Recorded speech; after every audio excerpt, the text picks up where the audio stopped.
Welcome to this explainer. You know, we spend so much time obsessing over how to acquire wealth, how to invest, how to compound our money. But what about the psychological finish line? Today, we're unpacking a truly fascinating concept from Morgan Housel's The Psychology of Money, this idea of never enough.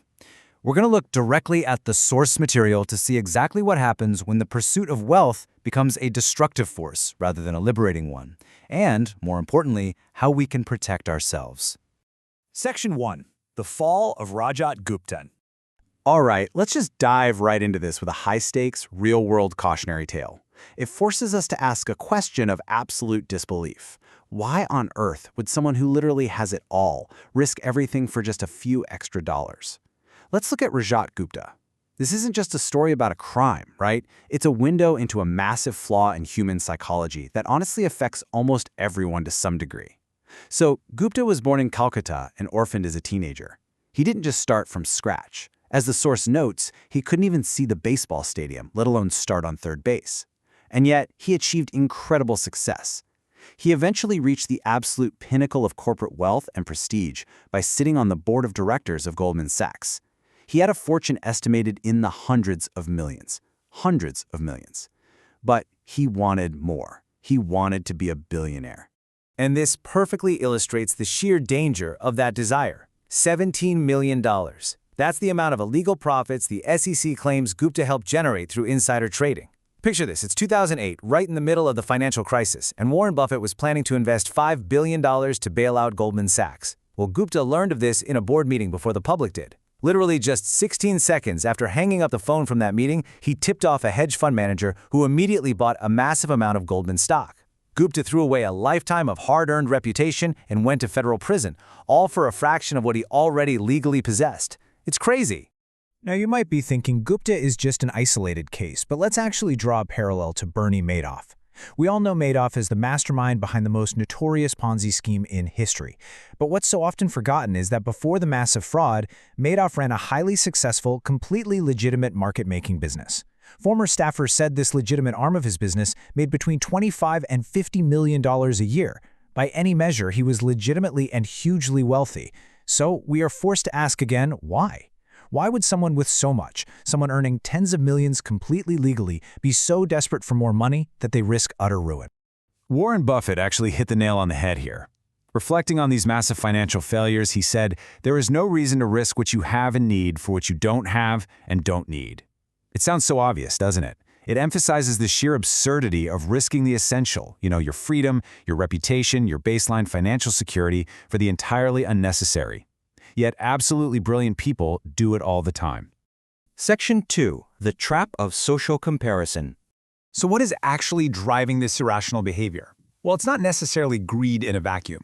It is the everyday, deeply ingrained psychological trap of the escalating ladder of social comparison. Let's think about a rookie baseball player earning $500,000 a year. By any normal definition, that guy is incredibly rich. But he plays on the same field as Mike Trout, who makes $36 million a year. Suddenly, that rookie feels broke. But then Trout might look at a top hedge fund manager making $340 million a year and feel totally inadequate.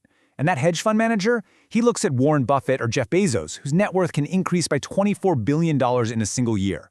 The scale just keeps stretching and stretching. The major takeaway here is that trying to keep up with other people's wealth is just an exhausting, unwinnable battle. The ceiling of social comparison is so incredibly high that practically nobody will ever hit it. As long as you use someone else's bank account as your benchmark for success, you're basically playing a game designed to make you feel like you're losing, no matter how much you actually accumulate. The source material shares this fantastic piece of wisdom from a Las Vegas dealer that sums up the futility of this game perfectly. When asked what games he plays in the casino, the dealer replied, "The only way to win in a Las Vegas casino is to exit as soon as you enter." This brilliantly illustrates that the only way to win the social comparison game is to simply refuse to play it in the first place. You literally have to step off the ladder entirely. Section 3. Moving the financial goalposts. If we actually want to step off that comparison ladder, we have to master what Morgan Housel calls the absolute hardest financial skill of all, which is getting the goalpost to stop moving. We live in an economic system that thrives on pushing those goalposts further and further away. Modern capitalism is an absolute pro at two things: generating wealth and generating envy. And while the drive to surpass our peers can be a great fuel for hard work and innovation, it becomes incredibly dangerous when the taste for more money, more power, more prestige starts increasing your ambition faster than your satisfaction. Which brings us to a profoundly simple formula. Happiness equals results minus expectations. If your expectations rise in tandem with your results, there is zero logic in striving for more. You'll just feel the exact same after putting in all that extra effort. Basically, if you take one step forward but your expectations push the goalpost 2 steps ahead, you will always feel like you are falling behind. Section 4. The power of enough. So, the antidote to this toxic cycle of comparison and moving goalposts is embracing a very specific concept: enough. Now, a lot of people hear the word enough and they instantly think it means settling. They think it looks like a conservative limit or, leaving opportunity and potential on the table. But the source material defines it completely differently.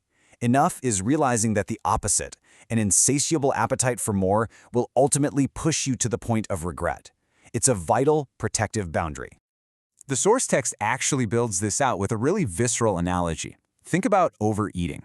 The only way to truly know how much food you can physically eat is to eat until you are sick. But almost no one does this because vomiting hurts way more than any meal is good. We instinctively know exactly when to stop. Yet, for some reason, we don't apply this exact same logic to business and investing. People endlessly reach for more money until they eventually break. And what happens when you hit that breaking point? Well, the text outlines the very real consequences of the inability to deny a potential dollar. On the milder end, it's burning out at work, completely destroying your physical and mental health.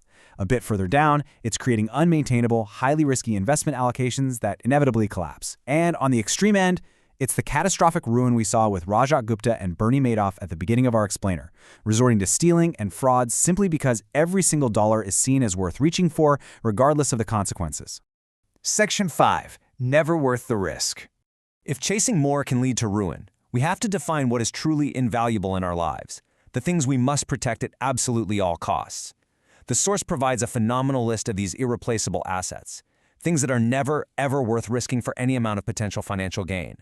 Your reputation, your freedom and independence, your family and friends, being loved by those who you want to love you, and your baseline happiness. When Rajat Gupta went to prison, he lost almost all of these, and no amount of insider trading profit could buy them back once they were gone. So, the crucial takeaway here, the absolute core message, is that the ultimate protection for your freedom, your family, your reputation, and your happiness is mastering your own sense of enough. Knowing when to stop taking risks that threaten these assets isn't just a lifestyle choice, it's literally the greatest financial skill you can possibly develop. It's the shield that keeps your whole life intact.